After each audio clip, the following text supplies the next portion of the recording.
읽어주신 하나님 말씀은 신약성경 마가복음 15장 21절에서 32절까지 말씀이 되겠습니다.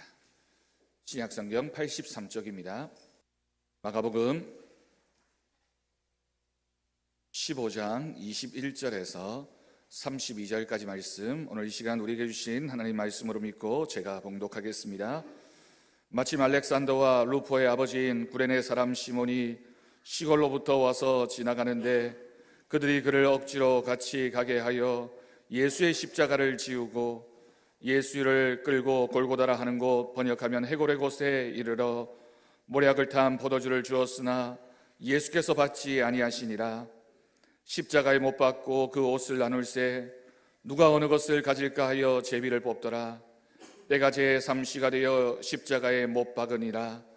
그 위에 있는 죄패의 유대인의 왕이라 썼고 강도들을 예수와 함께 십자가에 못 박았으니 하나는 그의 우편에 하나는 좌편에 있더라. 지나가던 자들은 자기 머리를 흔들며 예수를 모욕하여 이르되 아하, 성전을 헐고 사흘에 짓는다는 자여, 네가 너를 구원하여 십자가에서 내려오라 하고, 그와 같이 대제사장들도 서기관들과 함께 희롱하며 서로 말하되 그가 남은 구원하였으되 자기는 구원할 수 없도다.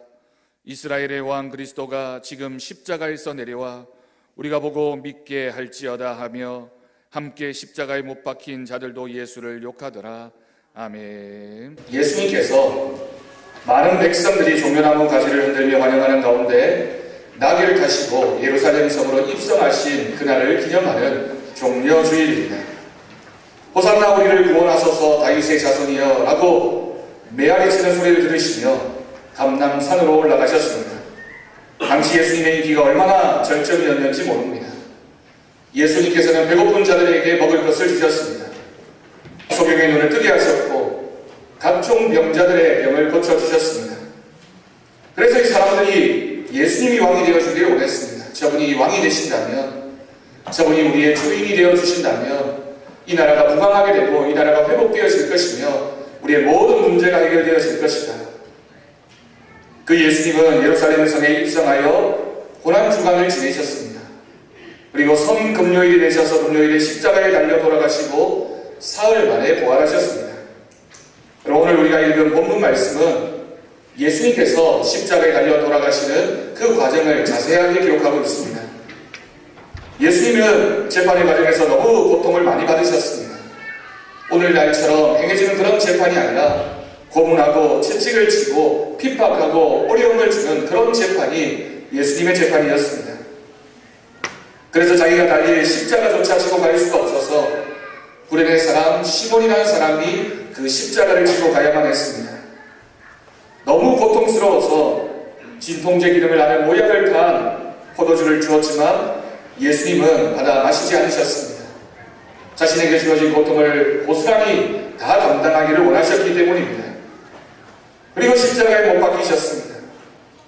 통으로 짠 옷마저 다 그리그리 벗겨갔습니다. 속옷 하나 남겨둔 채 벌거 벗겨졌습니다. 십자가 위에는 유대인의 왕 예수라는 패를 써놓았습니다. 유대인의 왕 예수라고 하는 이 표현은 네가 과연 왕이냐, 네가 왕이라면 여기에 매달려 있는 것이 옳으냐라고 하는 비웃는 내용을 담고 있는 팻말이었습니다. 곁에 강도들이 십자가에 못 박혔고 예수님도 그 강도와 똑같은 모습으로, 죄인의 모습으로 십자가에 달려 돌아가셨습니다. 사람들이 조롱했습니다. 네가 만약 인간을 구원할 하나님의 아들이라면 십자가에서 내려와야 되지 않겠느냐고 조롱했습니다. 그러면 보고 믿겠노라고 했습니다. 예수님은 오전 9시에 못 박히셨습니다. 그런데 낮 12시가 되자 온 땅에 어둠이 임하여 오후 3시까지 이어졌습니다. 온 땅에 어둠이 임했던 것은 하나님의 슬픔, 하나님의 눈물을 상징하는 사건이었습니다. 예수님은 죽으시기 전까지 7가지의 말씀을 십자가에서 하셨습니다. 그 말씀들을 우리는 가상실현이라고 합니다. 그 중에 3가지를 살펴보면 누가복음 23장 34절 말씀에서 자기를 십자가에 못 박는 자들을 위해 기도했습니다. 자신들이 어떤 죄를 짓고 있는지 몰라서 그러니 하나님 저들의 죄를 용서해 달라고 하나님 앞에 기도했습니다. 누가복음 23장 43절 말씀을 보면 회개한 강도에 대하여 천국을 보장하시는 말씀을 하셨습니다. 요한복음 19장 26절과 27절 말씀을 보면 사랑하는 제자들에게 어머니를 부탁하는 말씀을 하셨습니다. 예수님은 극심한 고통이 엄습하는 십자가상에서도 자신을 위한 것은 아무것도 하지 않으셨습니다. 다른 사람을 위한 기도, 다른 사람을 위한 그런 부탁의 말씀을 하셨습니다. 십자가에 달려 아무것도 할 수 없는 그 순간까지 우리 주님이 하셨던 것은 바로 기도였습니다. 참 메시아로, 구원자로서, 그리고 얼마나 인간을 사랑하시는지 그 모습을 우리에게 보여주셨습니다. 여러분, 인간이 아니라 사실은 나를 얼마나 사랑하시는지를 우리 주님은 그 마지막 순간까지 우리에게 보여주기를 원하셨던 것입니다. 예수님은 운명하시기 전 다 이루었다고 말씀하셨습니다. 이 말씀은 죄인된 우리가 이제 십자가를 바라보고 십자가를 믿기만 하면 구원을 받을 그 길을 열어놓으셨음을, 구원의 길을 우리에게 보여주셨음을 우리에게 말씀하신 것입니다. 여러분, 예수님이 죽으신 십자가는 사형도구입니다. 사형틀입니다. 그래서 많은 사람들이 십자가를 바라보면서 십자가는 저주와 혐오의 대상으로 바라보았습니다. 그러나 예수님이 이 십자가를 지신 이후에는 모든 교회마다 십자가는 교회의 상징이 되었고 기독교의 상징이 되었고 모든 그리스도인들은 십자가를 바라볼 때마다 사랑과 영광과 능력과 하나님이 주시는 복과 은혜의 상징으로 우리는 십자가를 바라보게 된 것입니다. 예수님을 믿는 사람들에게는 자랑이 되었습니다. 여러분, 우리가 강단에서도 여러분 앞에 놓여져 있는 십자가를 매주일마다 바라보게 됩니다. 여러분, 십자가가 무엇입니까? 예수님은 요한복음 3장 14절 15절 말씀에서 모세가 광야에서 뱀을 든 것 같이 인자도 들려야 하니 이는 그를 믿는 자마다 영생을 얻게 하려 하시니라. 여러분, 기록하여 십자가에 예수님이 달리심을 말하고 있고 그 십자가를 믿는 자가 영생을 얻게 될 것이라고, 십자가를 믿으라고 우리 주님이 말씀하셨습니다. 여러분, 이 시간 갈보리 언덕 그 상위에 세워졌던 십자가를 바라보는 시간, 우리가 이 예배를 통하여 우리 주님의 십자가를 바라보는 은혜가 우리의 심령 가운데 이 길을 간절히 축원합니다. 예수님 당시에 니고데모라는 가문이 있었습니다. 그는 지금의 국회의원 같은 높은 신분의 사람이었습니다. 그런데 이 사람이 어느 날 밤 예수님을 찾아오게 됩니다. 그는 어떻게 하면 내가 영생을 얻을 수 있겠습니까? 나도 언젠가는 죽음을 당하게 될 텐데, 죽게 될 텐데 나에게 영원한 생명을 얻을 수 있는 방법이 무엇인지 알려달라고 예수님께 물었습니다. 예수님은 그때 예를 들어 설명을 하셨습니다. 그것이 조금 전에 제가 여러분들에게 읽어드린 요한복음 3장 14절 15절, 그리고 우리가 너무나도 잘 알고 있는 요한복음 3장 16절이 기록되어진 배경의 말씀입니다. 예수님께서 니고데모에게 십자가가 어떤 의미가 있는지를 가르쳐주기 위하여 말씀하셨던 내용이 민수기 21장 4절에서 9절까지의 말씀입니다. 이스라엘 사람들이 이집트에서 애굽에서 종살이 하다가 모세라는 위대한 민족의 지도자와 함께 자기를 몸으로 훈련하게 됩니다. 그리고 그들은 적과 꿀이 오르는 땅 가나안 땅으로 옮겨가고 있었습니다. 그런데 그들이 가야만 했던 길은 광야 길이었습니다. 너무나도 험난하고 너무나도 힘들고 너무나도 지칠 수밖에 없는 그런 광야의 길을 이스라엘 백성들이 40년을 걸어가야만 했습니다. 덥고 목이 마르고 피곤했습니다.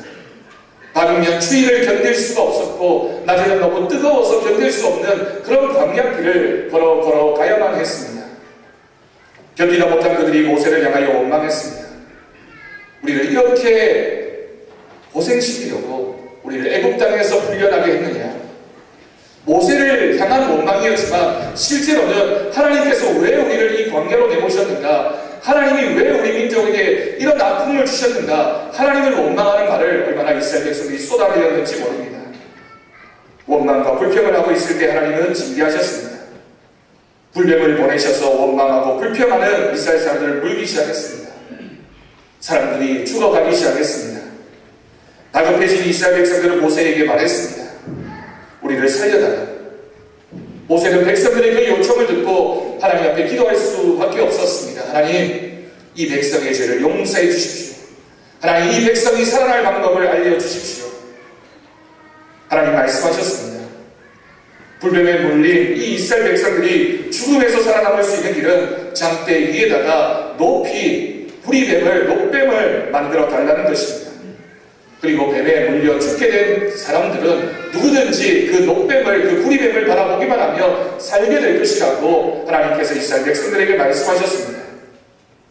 민수기 21장 9절 말씀을 보면 모세가 녹뱀을 만들어 장대 위에 다니 뱀에게 물린 자가 녹뱀을 쳐다본 즉 모두 살더라. 여러분, 불뱀에게 물려 죽느냐 사느냐 하는 것은 그 순간 살아남을 수 있는 유일한 길은 장대에 달려있는 그 녹뱀을 바라보는 것입니다. 여러분, 인간은 언젠가는 모두가 죽음이라는 강을 건너가야만 하는 존재입니다. 이 자리에 앉아있는 우리 모두는 나이가 어리든 나이가 많이 있는 사람이든 질병에 노출되어져 있는 우리들 모습이든 아니면 건강한 사람이든 누구든지 다 죽음을 맞이할 수밖에 없습니다. 그런데 우리 주님께서는 광야에서 불뱀에 물려 신음하고 있던 이스라엘 백성들을 향하여 저 장대 위에 매달려 있는 구리뱀을 바라보라고, 녹뱀을 바라보며 살 것이라고 말씀하셨습니다. 인간의 과학으로 설명할 수 없습니다. 어떻게 그런 일이 가능하겠습니까? 인간이 가진 지혜로 풀 수 있는 문제가 아닙니다. 우리의 경험으로 이해할 수 있는 일도 아닙니다. 왜입니까?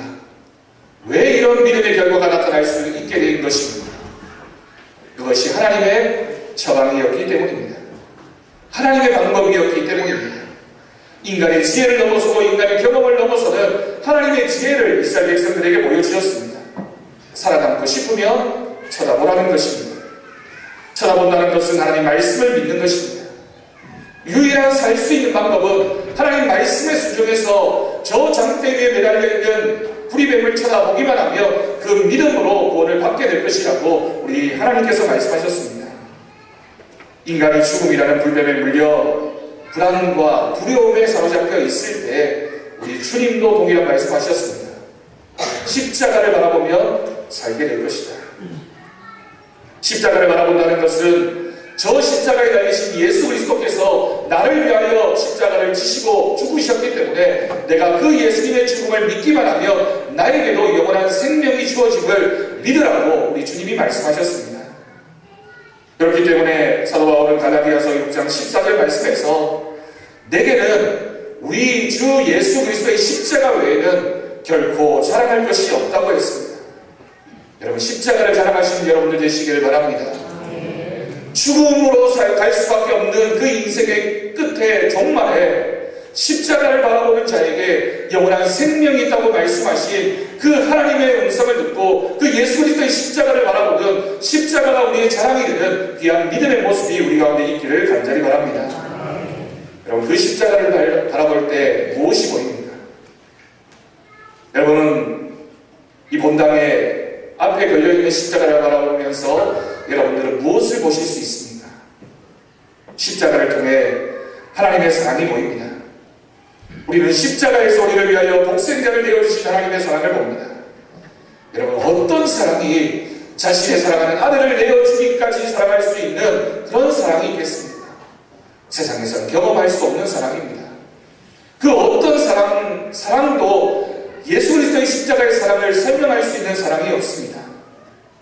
나를 위해서 죄 없으신 하나님의 아들 예수 그리스도가 십자가에 달려 돌아가시기까지 우리를 사랑하셨습니다. 우리는 그 십자가를 볼 때마다 하나님의 피 묻은 사랑을 바라볼 수 있기를 바랍니다. 피 흘리신 그 사랑을 우리의 마음속에 적실 수 있기를 간절히 바랍니다. 어느 날 한 소녀가 십자가 밑에 무릎을 꿇고 기도하다가 환상 가운데 예수님을 만나게 됩니다. 예수님께 이렇게 물었습니다. 주님, 성경 말씀을 보면 주님이 나를 사랑하신다고 하는데 그 주님이 나를 얼마나 사랑하시는지 알고 싶습니다라고 이 소녀가 기도를 했습니다.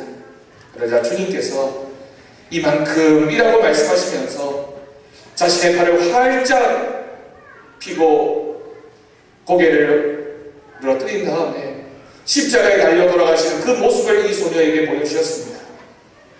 여러분, 예수님의 사랑은 죽기까지 사랑하시는 것입니다. 죽기까지 내가 너를 얼마나 사랑하는지, 나는 너를 위하여 십자가에 죽었다라고 하는 그 사랑의 고백으로 이 소녀에게 말씀하셨습니다. 선한 사람을 위해 죽는 사람이 혹 있거니와 죄인을 위하여 죽는 사람은 없다. 친구를 위하여 목숨을 버리며 이보다 더 큰 사랑이 어디 있겠느냐. 내가 너를 사랑해서 나는 너를 위하여 십자가에서 죽었노라고 우리 주님이 말씀하셨습니다. 그러므로 사랑하는 성도 여러분, 십자가를 바라볼 때마다 크신 하나님의 사랑에 감격하시고 그 사랑이 우리 속에 역사함을 깨달을 수 있기를 간절히 바랍니다. 아프리카 한 부족에 사는 노처녀의 이야기입니다. 이 부족에는 전통적으로 내려오는 습관, 관습이 있었습니다. 이 부족에서는 결혼을 하려면 남자가 지참금을 준비해서 자신이 사랑하는 그 여자를 데려오는 풍습이 있었습니다. 지참금으로 보내야 하는 것은 건장하고 우람한 소였습니다. 그런데 그 아내가 마음에 들수록 젊고 예쁠수록 가져와야 할 소의 숫자가 증가했습니다. 그런데 이 마을에는 노처녀가 한 명 있었습니다. 나이가 많을 뿐만 아니라 별로 예쁘지도 않아서 부모의 마음에는 소 한 마리가 아니라 소 반 마리만 주더라도 어서 데려가라고 할 정도로 부모에게 걱정과 염려를 주는 그런 딸이었습니다. 그런데 그 부족의 추장의 아들이 이 노처녀에게 반해서 청혼을 하게 되었습니다. 마을에서는 이것이 얼마나 큰 화제가 되었는지 모릅니다. 그럴 수밖에 없는 것이 추장 아들이 젊고 예쁜 아가씨들을 다 제쳐놓고 못생기고 나이가 많은 이 노처녀가 좋다고 하면서 그 노처녀에게 청혼을 했던 것입니다. 그런데 더욱 사람들을 놀라게 한 것은 이 추장의 아들이 가지고 온 지참금이었습니다. 소 반 마리, 아니 데려다 주는 것만 해도 고마워해야 할 그 처갓집에 소를 8마리나 지참금으로 가져온 것입니다. 마을 사람들이 얼마나 놀랐는지 모릅니다. 이 일을 통해서 마을 전체가 떠들썩해졌습니다. 아무리 뛰어난 미인을 데려가더라도, 아무리 마음에 드는 처녀를 데려가더라도 그 마을에서는 소 3마리만 가져와도 가장 많은 그런 지참금을 주는 것인데, 이 추장의 아들은 8마리나 되는 소를 이 처갓집에 가져다 주고는 딸을 데려가는 행로라고 청혼했던 것입니다. 많은 화제를 부리고 추장 아들과 노처녀가 결혼식을 올렸습니다. 그리고 첫날 밤에 이 노처녀가 자신의 신랑에게 물었습니다. 아마도 이 신부의 마음에도 왜 이 사람이 나에게 이런 큰 지참금을 주고 나를 데려갈까라는 그런 마음이 이 마음속에도 있었던 것이겠죠. 자신에게 왜 그렇게 많은 지참금을 지불했는가를 물었습니다. 신랑이 이렇게 대답했습니다. 당신은 소 8마리보다 더 가치가 있습니다. 내게 더 많은 소가 있었다면 내가 가진 소를 하나도 아낌없이 다 주었을 것입니다. 신부의 눈에 눈물이 흘렀습니다. 이 사람이 나를 이만큼 사랑하는구나. 이 사람이 정말 나를 위해서 모든 것을 다 주어도 아깝다고 하지 않을 정도로 나를 사랑하는구나. 그 순간부터 이 여인의 삶은 달라졌습니다. 지금까지는 자기 자신도 나를 바라볼 때 나는 쓸모없는 사람이고, 나는 부족한 사람이고, 나는 아무런 자격이 없는 사람이고, 나는 인정받지 못하는 사람이라고 생각했는데, 그 신랑의 말 한마디를 듣고 나서는 내가 얼마나 소중한 사람인지, 그 사람이 나를 이렇게 봐주고 있으니 내가 얼마나 귀한 사람인지를 이 여자가 깨닫게 된 것입니다. 여러분, 주님께서 우리를 위하여 소 8마리 이상의 값을 치르시고 우리를 데려오셨습니다. 그리고 이 자리에 앉히셨습니다. 그러면서 나에게 더 많은 것이 있었다면 내가 십자가에서 죽기까지 너를 사랑했으니 네가 얼마나 귀한 사람인지를 알아라고 우리에게 말씀하고 계십니다. 여러분들은 너무나도 귀한 사람들입니다.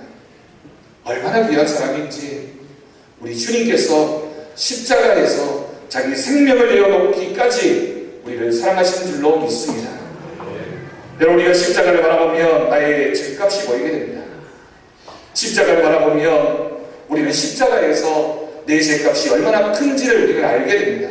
여러분, 왜입니까? 예수님께서 십자가에 죽지 않으시고는 우리의 죄를 용서받지 못할 만큼 우리의 죄가 너무나도 무겁고 컸다는 것을 십자가가 보여주고 있는 것입니다. 그냥 돈 얼마 주고 용서받을 수 있는 죄가 아니에요. 우리 주님께서 그저 팔 하나 내어놓고 줄 수 있는 그런 우리의 죄값이 아니라 자신의 생명을 다 바쳐야지만 우리의 죄값을 치를 정도로 우리가 얼마나 큰 죄인이었는지를 여러분 십자가를 바라볼 때마다 기억할 수 있기를 바랍니다. 여러분, 우리는 그런 죄인이었습니다. 하나님의 아들 예수 그리스도가 죽지 않고서는 치료낼 수 없는 그런 죄의 인생으로 살아왔던 우리가 우리 주님으로 인하여 용서받게 될 줄로 믿습니다. 죄는 그냥 없어질 수 없습니다. 꼭 대가를 치러야만 합니다. 마치 노예가 자유를 얻으려면 그 몸값을 치러야 하듯이 누군가는 나의 죄값을 치러야만 합니다. 그 죄값을 우리 주님이 다 치러 주셨습니다.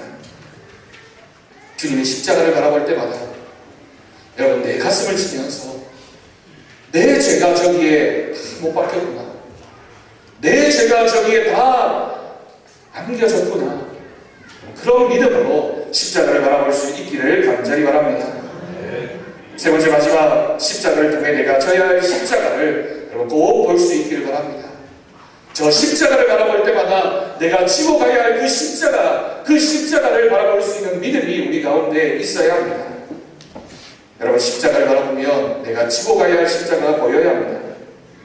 예수님이 말씀하셨습니다. 마가복음 8장 34절 말씀에서 누구든지 나를 따라오려거든 자기를 부인하고 자기 십자가를 지고 나를 따를 것입니다. 십자가를 지는 삶이란 무엇입니까? 내 뜻을 버리고 하나님의 뜻을 따르는 것입니다. 십자가는 하나님의 뜻의 상징입니다. 하나님의 계획하심, 하나님의 뜻하심, 하나님의 뜻이 무엇인지를 우리에게 보여주고 있는 것이, 그래서 나를 구원하기 위해서 우리 주님께서 십자가에 달려 돌아가셨으니 그 뜻을 아는 사람은 나도 십자가를 져야 한다고 우리 주님은 말씀하십니다. 우리의 십자가는 우리의 삶에 대한 하나님의 뜻입니다. 내 인생의 고통, 내 인생의 아픔, 내 인생의 절망이 십자가가 아니라 하나님이 우리에게 주신 뜻, 하나님의 계획하심, 하나님이 우리에게 주신 사명이 바로 십자가인 줄로 믿습니다. 그러므로 우리가 져야 할 십자가는 내 환경의 어려움을 말하지 않습니다. 나를 힘들게 하는 그 사람이 내 십자가가 아니라 하나님이 내게 맡겨주신 사명의 십자가, 내가 반드시 져야 할 그 십자가가 우리의 십자가인 줄로 믿습니다. 여러분, 우리는 예수님을 사랑합니다. 예수님을 믿고 십자가의 은혜로 구원받았다고 합니다. 그런데 우리가 십자가를 지지 않습니다. 십자가가 사랑이라고 얘기하고 십자가가 예수 그리스도라고 얘기하지만 우리가 져야 할 그 십자가를 지지 않으면 우리는 예수님의 제자가 될 수 없습니다. 십자가는 참 이상합니다. 십자가를 지는 자에게는 가벼워지고 피하는 자에게는 점점 무거워집니다. 그럼 십자가를 피해 보십시오. 십자가가 얼마나 무겁습니까? 그렇지만 내가 하나님 말씀에 순종해서 십자가를 지면 우리 주님께서는 그 십자가를 대신 져주십니다. 십자가는 가벼워지는 것입니다. 십자가를 진다는 것은 내가 죽는다는 것입니다.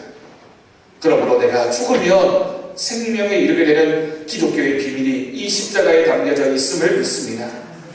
십자가에는 구원이 있고 십자가에는 생명이 있고 십자가에는 원수를 막는 힘이 있고 십자가에는 기도의 응답이 있습니다. 그런데 여러분, 왜 십자가를 피하십니까? 십자가를 지는 것을 왜 꺼려 하십니까? 십자가를 져야지만 그리스도인이 되고 십자가를 져야지만 그것이 내 생명이 되고 내 기도의 응답이 된다면 우리는 기쁨으로 그 십자가를 질 수 있기를 간절히 바랍니다. 십자가는 그래서 자기의 사명을 감당하는 것입니다. 자기의 사명을 성실하게 짊어지고 가는 것이 십자가를 지고 따르는 것입니다. 위대한 민족의 지도자였던 남강 이승훈 선생님이 하신 참 귀한 은혜의 말씀이 한 문장이 있습니다. 교회의 직분은 죽는 순서를 정하는 것이라고 했습니다. 교회에서 주어지는 직분은 누가 먼저 죽을 것인가를 정하는 순서라고 말씀하셨습니다. 목사가 먼저 죽고 그 다음에 장로가 죽고 권사가 죽고 집사가 죽고 누가 먼저 죽을 것인가를 정하는 것, 그것이 직분이라고 말씀하셨습니다. 십자가를 지고 가는 길이란 예수님 때문에 우리가 져야 할 그 십자가를 기쁨과 감격으로 지는 것을 말합니다. 불평하고 원망하고 회피하고 지기 싫고 피하고 싶고 왜 내가 져야 되냐고 저 사람이 지라고 말하는 것이 아니라 하나님 내가 먼저 지겠습니다. 내가 먼저 죽겠습니다 라고 말하는 것이 우리가 져야 할 사명의 십자가인 줄로 믿습니다. 내가 이제는 이런 직분에 이르렀으니 내가 이제는 나이가 많아졌으니 내가 이만큼 봉사했으니 이제는 저 사람이 져야지. 그거 십자가 아닙니다. 내가 지금까지 지고 왔지만 아직도 부족하다고 고백하는 것이 십자가입니다. 내가 지금까지 충성하고 지금까지 열심히 했지만 아직도 여전히 부족하다고 고백하는 것이 우리가 져야 할 십자가입니다. 여러분, 우리 모두 십자가를 칩시다. 주님이 지셨던 십자가를 이제는 내가 지고 따라갑시다. 제가 가장 큰 십자가를 지겠습니다. 우리 장로님들도 큰 십자가를 지십시오. 우리 권사님들도 자신의 십자가를 남에게 맡겨두지 말고 자신이 져야 할 그 십자가를 지십시오. 우리 집사님들도 우리 성도님들도 십자가를 피하기만 하지 말고 그 십자가는 내 십자가 아니라고 네가 지라고 말하지 말고 그 십자가를 지는 우리 모두가 되어지기를 간절히 바랍니다. 여러분, 이번 한 주간 우리가 이 십자가를 질 수 있기를 바랍니다. 이번 한 주간만이라도 기도와 예배의 십자가를 우리 모두가 칩시다. 지금까지 새벽기도에 전혀 참여하지 않았던 분들이라고 1년이 365일입니다. 365일 중에 7일, 일주일만큼은 이 십자가에 참여할 수 있기를 바랍니다. 어렵습니까? 네, 어렵습니다. 그런데 어려워야 십자가입니다. 새벽기도에 참여하려고 저녁 모임을 포기해야 합니다. 저녁에 좋아하던 드라마나 텔레비전 프로그램도 보지 않아야 합니다. 아침에 직장에 출근했더니 몸이 무겁습니다. 힘이 듭니다. 잠이 옵니다. 피곤합니다. 이렇게까지 해야 되느냐는 그런 마음의 시험이 찾아옵니다. 그렇지만 여러분, 그것이 십자가입니다. 남들 다 질 수 있는 십자가 지는 것 아닙니다. 십자가 지면서 세상 사람들 사는 것처럼 다 살아가는 것, 그거 십자가 아닙니다. 내 즐거움 다 따르고 내 몸의 평안함 다 따르고 그러고 나서 시간 되면 지는 것, 그거 십자가 아닙니다. 우리 주님이 지신 십자가를 생각한다면 우리가 지는 십자가는 너무나 가벼운 십자가입니다. 새벽기도 한 주간만이라도 주님 없이 살았던 내 믿음 회복하게 해달라고 기도합시다. 그렇게 기도에 응답받기를 원하셨던 그런 마음이 있었다면 이 한 주간만이라도 여러분 기도해 보십시오. 뭘 믿는지도 모르고 다녔던 내 마음에 주님 주시는 그 믿음, 그 확신이 생겨날 수 있도록 기도합시다. 우리 가정의 자녀가 주님을 향한 온전한 믿음을 가질 수 있도록 기도합시다. 여러분, 교회 학교가 위기입니다. 우리 자녀들의 믿음이 위기입니다. 교회 다니는 권사님들의, 장로님들의 아들, 딸들이, 목사의 아들, 딸도 믿음이 없어서 하나님이 있는지 없는지를 모르겠다고, 나는 내가 크고 나면 교회에 다니지 않겠다고 얘기하는 친구들이 얼마나 많은지 모릅니다. 여러분, 자녀의 신앙 내몰라라 하고 한숨 더 잔다고 기도하지 않는 그 부모가 과연 부모입니까? 세상 사람처럼 헛된 욕심에 빠져 살지 않고 주님 뜻대로 살도록 기도합시다. 사랑하는 내 지체, 내 구역원, 우리 성도들 가운데 질병으로 인해 아픔당하고 있는 분들을 위해 기도합시다. 형제님, 자매님, 권사님, 집사님 부를 때는 내 지체라고, 내 우리 교회 성도라고 불렀는데 그 성도를 향해서 기도 한 번 하지 않는데 우리가 무슨 공동체이고 무슨 교회 사랑하는 형제 자매입니까? 여러분, 이번 한 주간은 우리 교회 가운데 질병 가운데 있는 성도들 우리의 마음속에 내 아픔이라고 생각하면서, 내 가족이라고 생각하면서 여러분 기도해 봅시다. 우리 교회의 비전센터 건축과 교회 기념교회 건축을 위해서 기도합시다. 여러분, 건축하자고 우리가 결정해놓고 기도하지 않으면 이 교회가 어떻게 건축되어질 수 있겠습니까? 건축하겠다고 결정한 그 순간부터 여러분 교회에 어려움이 찾아올 수 있습니다. 우리 성도들에게 아픔이 찾아올 수 있습니다. 왜냐하면 사탄이 그것을 너무나도 싫어하기 때문입니다. 하나님의 일을 방해하고 싶은 세력들이 나타날 수밖에 없습니다. 그런데 기도하지 않으면, 그럼에도 기도하지 않으면 도대체 뭘로 우리가 이 일을 감당하겠습니까? 여러분, 내가 되는 헌금으로 이 비전센터가 건축되어질 것 같습니까? 천만의 말씀입니다. 돈으로 지어낼 수 있는 것이라면 세상 사람들이 더 잘 짓습니다. 60층도 짓고 100층도 짓고 몇백 층을 지어도 세상 사람들이 다 할 수 있습니다. 그러나 여러분, 교회를 짓는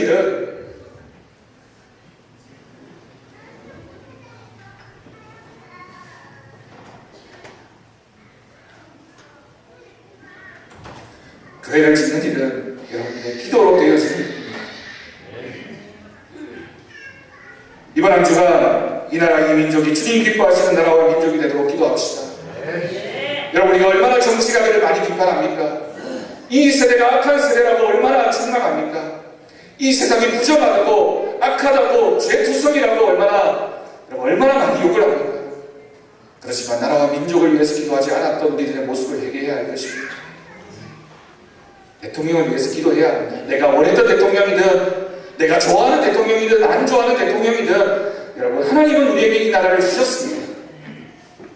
정치가들을 위해 기도해야 합니다. 여당이든 야당이든 그 어떤 사람이든 바른 정치를 할 수 있도록 이 경제를 위해서도 우리가 기도해야 됩니다.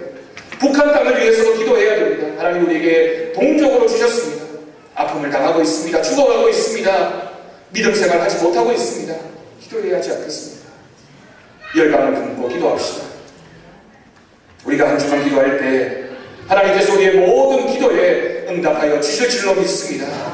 새벽 제단을 지키는 그 신령 가운데 하나님께서 은혜를 더하여 주시고 그 가정 가운데 하나님이 복과 은혜를 주시고 이 교회를 하나님께서 지켜주시고 하나님의 은혜로 충만하게 채워주실 줄로 믿습니다. 여러분, 이 자리가 빈자리가 없도록 차고 채워지는 이번 한 주간 새벽 기도회가 되어질 때 하나님께서 역사하심을 믿습니다. 하나님의 역사하심이 우리의 모든 심령 가운데 애절하게 절통하게 우리의 모든 것을 쏟아부어서 기도하는 그 심령 가운데 하나님의 역사하심이 나타나게 될 줄로 믿습니다. 여러분, 내일부터 한 주간 기도합시다.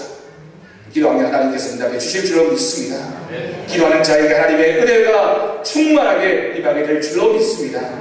기도하겠습니다. 하나님 아버지, 우리에게 주어진 십자가를 바라보게 하여 주옵소서.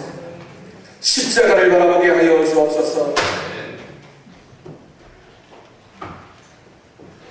그 십자가를 바라보고 주님 앞에 나아가게 하여 주옵소서. 그 십자가가 우리의 사명이 되게 하시고 우리의 기쁨이 되게 하시며 주님의 뜻을 이루는 놀라운 은혜가 우리 가운데 있게 하여 주옵소서. 감사드리고 그 예수님의 이름으로 기도드립니다. 아멘.